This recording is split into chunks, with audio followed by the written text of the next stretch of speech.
Everyone, मैं हूं आपकी होस्ट समीरा और आज हमारे साथ है परिधि शर्मा। सो परिधि, फर्स्टली वेलकम टू वीरल Bhayani. Thank you so much. कैसे हो आप? मैं बिल्कुल ठीक हूँ। मैंने कंग्रेचुलेशंस हक के लिए। और आपकी डेब्यू है इस बार। क्या कहना चाहूँगी, कितनी एक्साइटमेंट है, एक बार फर्स्ट टाइम बॉलीवुड में स्टेप इन करने जा रही हो आप। I am absolutely like excited for this debut. और बस वो कभी लगता है ना कि इतने समय से आई वाज ट्राइंग एंड मेहनत का फल मिला है फ़िलहाल। So it's the start of new journey and I am really excited for it. Debut है और किरदार भी अलग है थोड़ा सा, और ईरम का किरदार है, मुस्लिम हाउस से आती हो। सो ये जो जितना भी आपका कैरेक्टर इर्द गिर्द पूरा जो उस पे है, वो मुस्लिम्स पर है। सो इसके लिए आपने कितना वर्क किया था? सबसे पहले तो उर्दू डिक्शन। ओह, क्योंकि मेरा किरदार एक तो वो 70-80s की कहानी है, तो जी। ऑब्वियसली उर्दू रिफाइन होना बहुत ज़रूरी था एंड उसी के बेसिस पे ऑडिशन भी मेरा क्रैक हुआ। क्योंकि एक मुश्तबा सर करके हैं जो कि उर्दू वर्कशॉप कंडक्ट करते हैं मुंबई में, end of course I can hold it's अच्छा, इट। ओके। सो बेसिकली ही या तो मैंने उनके साथ वर्कशॉप किया था so that I can work refine my language Urdu. And thankfully the audition happen, I was already prepare with the language. तो फिर मुझे ऐसा लगता है एक तो वो चीज़ हुई। जी जी। दूसरा, तो हम मतलब इंडिया में तो हिंदू मुस्लिम हम सब साथ में, हम ऐसा तो है नहीं कि मतलब हम देख ही रहे, मेरे बहुत सारी मुस्लिम जी फ्रेंड्स हैं। जी। तो मुझे मैनरिज़म तो पता ही है, उनका परवरिश पता है, मतलब वो सारे किरदार मतलब मेरा जो किरदार था उसको मैंने कहीं न कहीं देखा ही हुआ है, समझा ही हुआ है। हम्म। तो वो पोर्ट्रे करने में तो इतना मुश्किल नहीं था। और ये ज़रूर था, जब मैं ऑडिशन दे रही थी तो मैं बहुत ज़्यादा इरम से कनेक्ट नहीं हो पा रही थी और मुझे था कि यार अनटिल अनलेस मेरा ऑडिशन ऑथेंटिक नहीं होगा, सिलेक्शन नहीं हो पाएगा। Just to make my character really authentic, I just did one trick. I took some time from the casting person. I said Shivam Gupta ने कास्टिंग की है।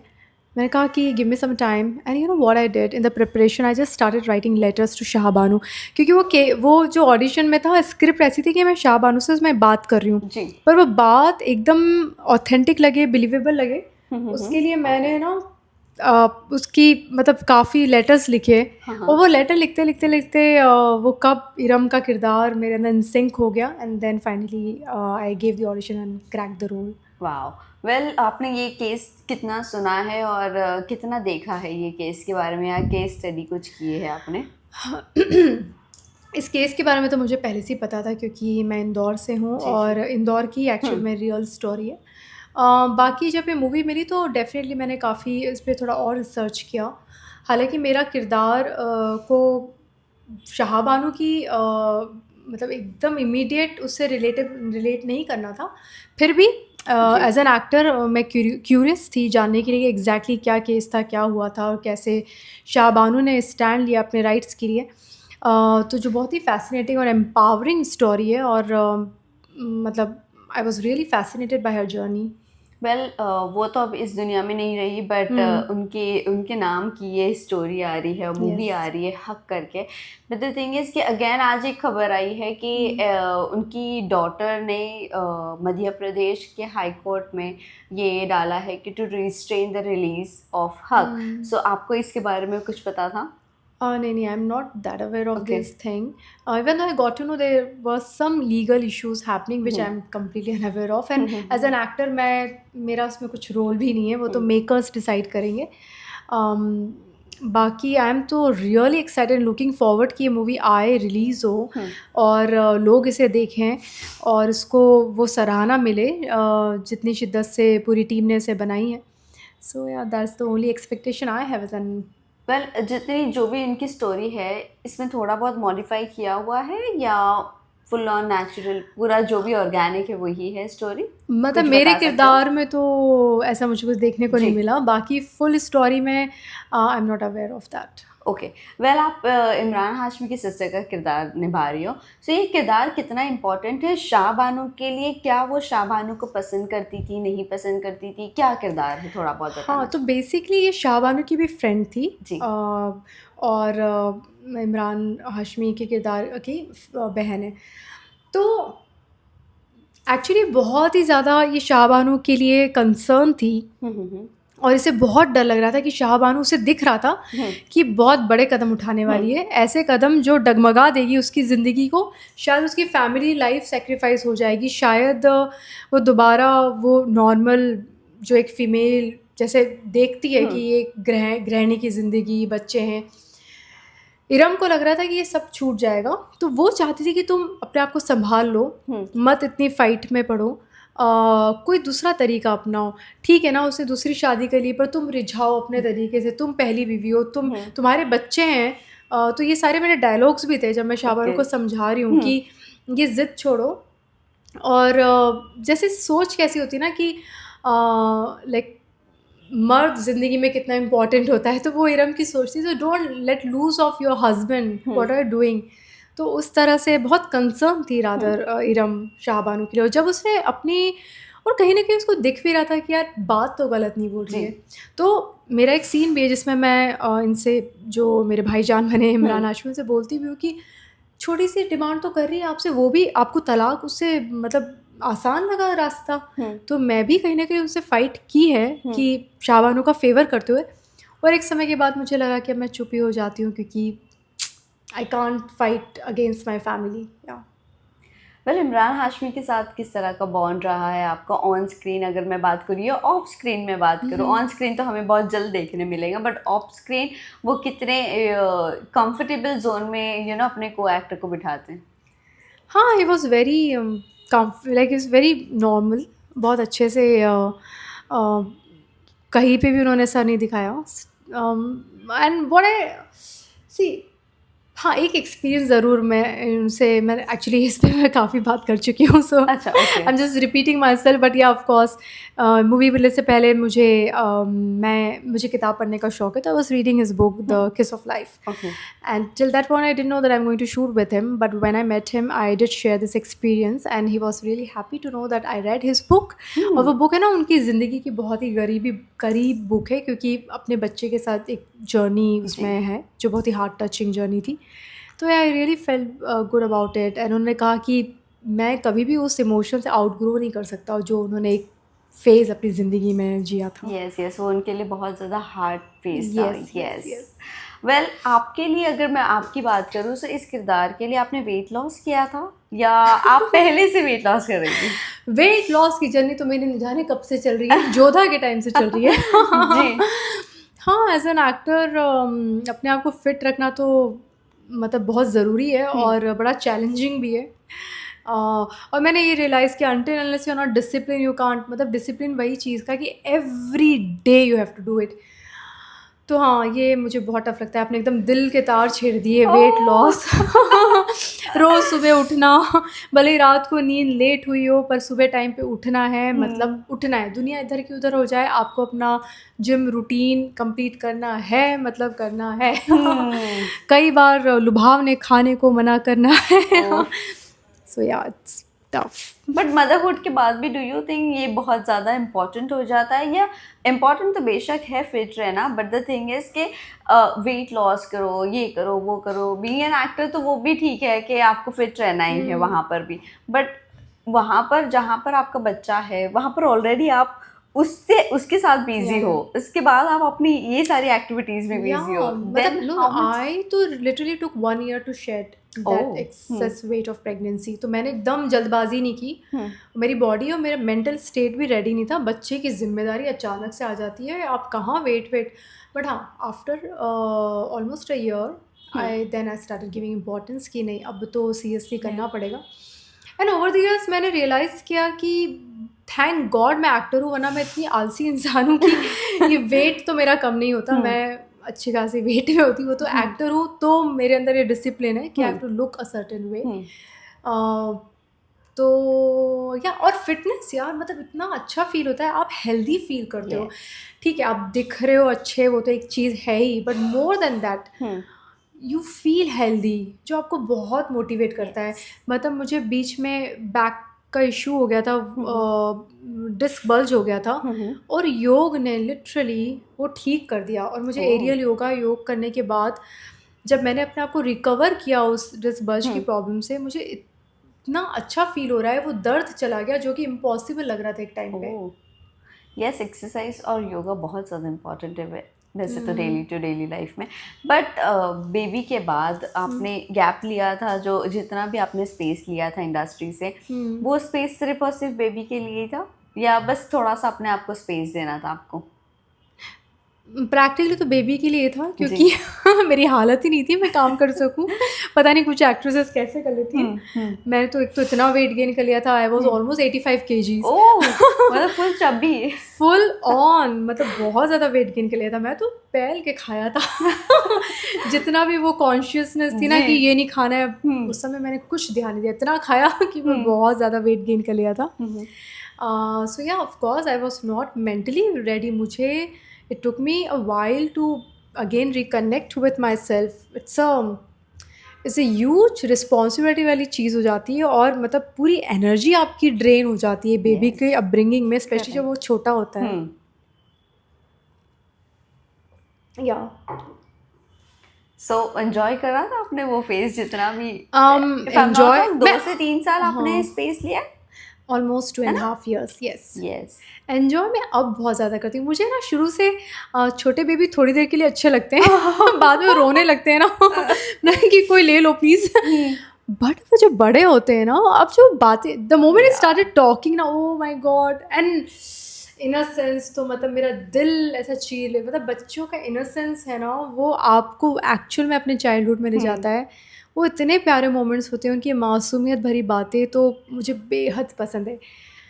तो हाँ, मैं किसी को कहती हूँ कि अब तुम जैसे जैसे बड़े होते जा रहे हो ना, मुझे और मज़े आते हैं तुम्हारे साथ।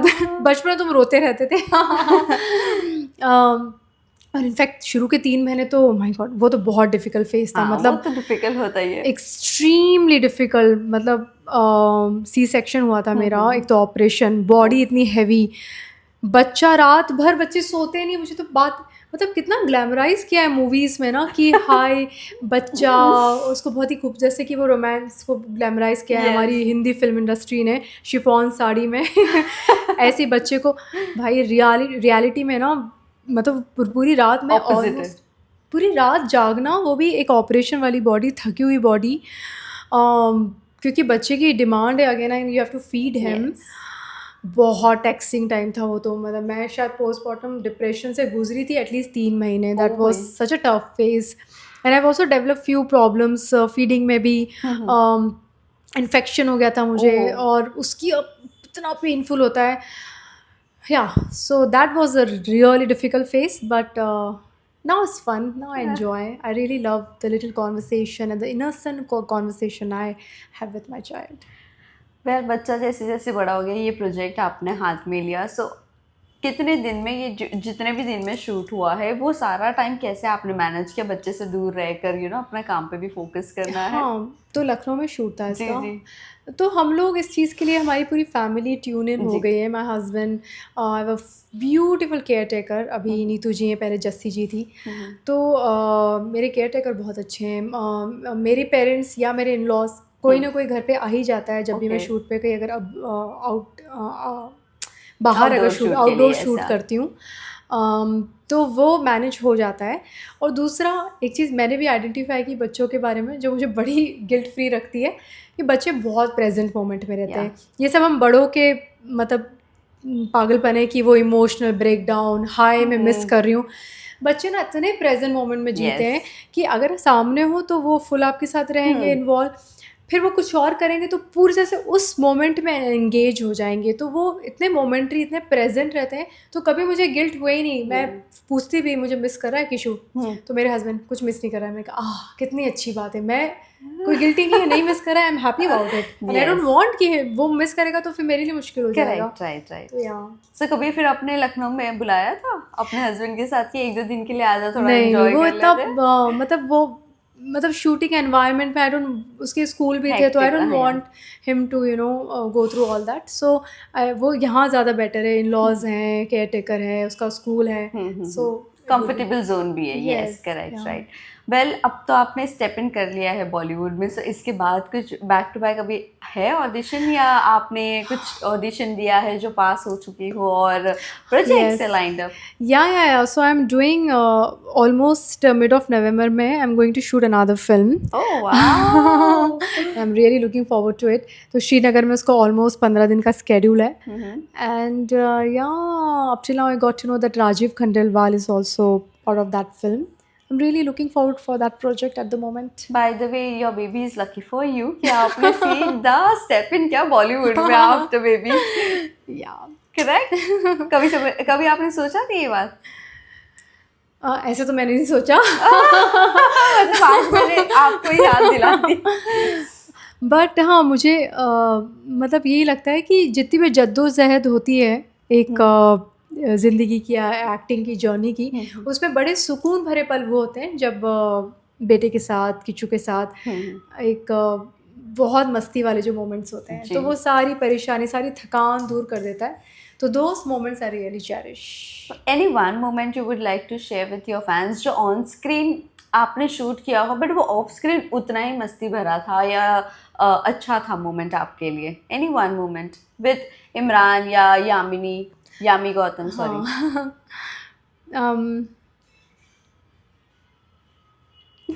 ऐसे तो मुझे पता पर्टिकुलर ऐसा इंसिडेंट तो अभी फ़िलहाल याद. वो कॉन्वर्सेशन इंदौर एक्चुअली ना, हम सब बैठे थे और लाइटिंग हो रही थी, तो मेरा चूँकि होम टाउन इंदौर है, तो इंदौर की काफ़ी बातें निकली और यामी और इमरान भी काफ़ी फैसिनेटेड है इस बात को लेके कि इंदौर कितनी कमाल की क्लीन सिटी है. तो इस पर हम लोगों की काफ़ी बातें हुई थी. एंड मतलब मैंने बताया कि वहाँ पे ना लोगों का माइंडसेट बहुत कमाल का हो गया है.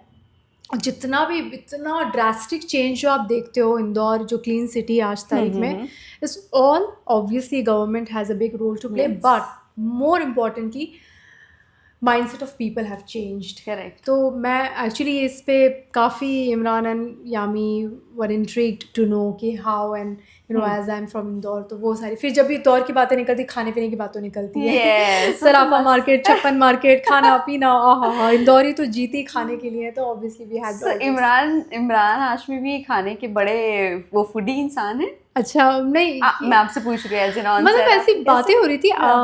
बाकी ये तो मैंने नहीं पूछा कि आप फूडी हैं. Oh okay. वेल ये तो बात सारी रही इसकी, बट आपने SRK के साथ भी कुछ एड शूट किया था. How was that experience for you? Hopes that was fab. मतलब वो तो मेरी लाइफ का one of the dream moment था. एंड एक्चुअली मुझे सुबह तक पता नहीं था. मुकेश चावला की कास्टिंग थी. I knew that I am going to shot this ad with Nitesh Tiwari, but I wasn't aware that Shahrukh Khan is going to play the role. And the moment, क्योंकि उनकी वो सिक्योरिटी रहती है तो बताते नहीं है, but on the set morning में तो पता ही चल गया शाहरुख आने वाले हैं. सो यहाँ वो तो मतलब कमाल की मोमेंट थे. और मतलब जिस इंसान को आपने पूरी ज़िंदगी स्क्रीन पे देखा है, आज वो आपके सामने सीन कर रहे हैं. सच अ फुलफिलिंग एक्सपीरियंस. और एक मोमेंट ये भी था कि नितेश सर वाज डायरेक्टिंग, उस कट में मैं नहीं थी, तो मैं मॉनिटर पे नितेश सर के पीछे आके बैठ गई थी. And I was just watching Shahrukh performing. So that was really surreal and yeah, I love the experience. On screen की अगर मैं बात करूँ तो कुछ नर्वसनेस थी जब उनके साथ कोई शॉट वॉट था तो? नहीं, मैं बहुत ठहर गई थी. ऐसा लग रहा था वो स्लो मोशन में लाइफ हो गई है. स्लो हवाएं बह रही हैं, स्लो सब कुछ हो रहा है. नर्वस तो मैं थी नहीं, मैं कहीं और ही ट्रांस. तो हाँ, तो दोनों बहुत ऐसे मुझे ऐसा लग रहा था जब मैंने बहुत ठहराव आ गया था उस दिन मेरे अंदर. पर मैं अगर SRK की स्पेशली मैं बात करूँ तो मैंने काफ़ी लोगों से बात की और काफ़ी लोगों ने एक बात ज़रूर मेंशन की कि वो वहाँ पर अपने ऑन सेट ना अपने लोगों का बड़ा ध्यान रखते हैं. हाँ, ये बिल्कुल सच बात है. मतलब मैंने अभी तक जितने भी काम किए, जितने भी एक्टर्स के साथ काम किया है, जितना कंफर्टेबल आपको शाहरुख फील कराते हैं, उनका इतना स्टारडम होने के बावजूद इतना इक्वल फील कराते हैं, I have not experience that with anyone. Of course television की तो बात अलग है, बट जो भी मैंने और भी कुछ शॉर्ट फिल्म की है, पर शाहरुख की ये क्वालिटी है ना, इज़ अनमैचेबल, और इसलिए he is what he is. Yes. Well कल उनका बर्थडे था, 68th बर्थडे. 60 ईयर्स के हो गए हैं और इनफैक्ट कल उनका टीजर भी आया है किंग का। सो कुछ कहना चाहोगे? आपने देखा किंग का टीजर? नहीं, टीजर बहुत तो नहीं किरदार देखा है। अलग है इस बार, बहुत अलग है। यस। अच्छा, मैं शाहरुख सर को बस और मैं तो बेस्ट विशेस दे सकती हूँ। I can pray for his good health and या he should keep doing amazing work. काफ़ी मैं बस एक चीज़ चाहूँगी, प्यार के एक्सपेक्टेशन बहुत हाई सेट कर दिए हैं, बहुत रोमांटिसाइज कर दिया है। थोड़ी रियलिटी वाला प्यार भी दिखा दो ऑडियंस को। करेक्ट, वेरी ट्रू, वो बहुत जरूरी है। बिल्कुल। ये तो रही सारी इसकी बात है। थोड़ा सा हम पीछे टीवी की तरफ जाते हैं। आपकी बच्ची बनी थी अश्नूर और आज वो बिग बॉस के घर में, आज वो बड़ी हो चुकी है और वो बिग बॉस के घर में है और सबसे कह सकते हैं यंगेस्ट कंटेस्टेंट की अगर मैं बात करूँ तो वो इस बार बिग बॉस में है और सबसे यंगेस्ट कंटेस्टेंट, सबसे कम्पीट अच्छे से कर रही है, बड़ी डिग्निटी के साथ खेल रही है। थोड़ा बहुत उनके बारे में बताना चाहो, लाइक हाउ शी इज़। और अभी रिसेंटली ना उनके बॉडी शेम की गई थी और वही सलमान खान ने वो पॉइंट रेज किया। तो शी सेड पहली बार बोले मैं ये बात कह रही हूँ कि मेरे बैलेंस नहीं है मेरी बॉडी में और हो जाता है स्ट्रेस की वजह से। मैं पुट ऑन कर लेती हूँ, जब स्ट्रेस नहीं होता तो मैं वेट लूज़ भी कर लेती हूँ। ये सारी मतलब ऑलमोस्ट सभी में होती है ये सारी चीज़ें, बट कुछ कंटेस्टेंट समझ नहीं पाते हैं। So what you want to say about Ashnoor Bigg Boss में है तो? I'm really happy for her. I'm not following the show, तो मुझे सारा इंसिडेंट नहीं पता. Definitely I got to know through media only that body shaming वाली चीज़ हुई थी उनके साथ. But I think she's a strong girl. She knows how to handle herself. She knows how to जवाब कैसे देना है लोगों को, उसको पता है. तो I am sure she must have handle the situation with lot of grace and dignity. But yeah, I think अगर she has raised voice against body shaming, I completely favor her and all wishes to her कि वो strongly इन चीज़ों पे बात करे, क्योंकि इन मुद्दों पे बातें होनी चाहिए. क्यों ही किसी को बॉडी शेम करना, कितना मुश्किल होता है एक इंसान के लिए. मैं खुद वेट लॉस की जर्नी से इतना स्ट्रगल की हूँ और it's a very tough thing. तो और किसी भी तरह का मुझे लगता है discrimination on the basis of colour, creed, religion, body, मुझे तो किसी भी तरह का डिस्क्रिमिनेशन बहुत ख़राब ही लगता है. Correct. And I just want कि इगैलिटेरियन सोसाइटी में हम रहें और वैल्यू करें इंसान को उसकी इंसानियत के लिए. ये सब चीज़ें बहुत छोटी चीज़ें हैं, इस पर नहीं इस तरह से कमेंट करना चाहिए ऑब्वियसली. वेल चलिए, लास्टली जाते जाते अपने फैंस एंड व्यूअर्स को आप क्या कहना चाहोगे आने वाले आपकी हक मूवी के लिए? First of all, I just want to say thank you for all your love and I'm extremely gratitude. I have extreme gratitude for all of you for the kind of love you keep showering upon me. And do watch the film Haq, which is going to get released on 7th November. Do go in theater and watch. And बस मेरे किरदार इरम को भी अपना प्यार दीजिए. Thank you.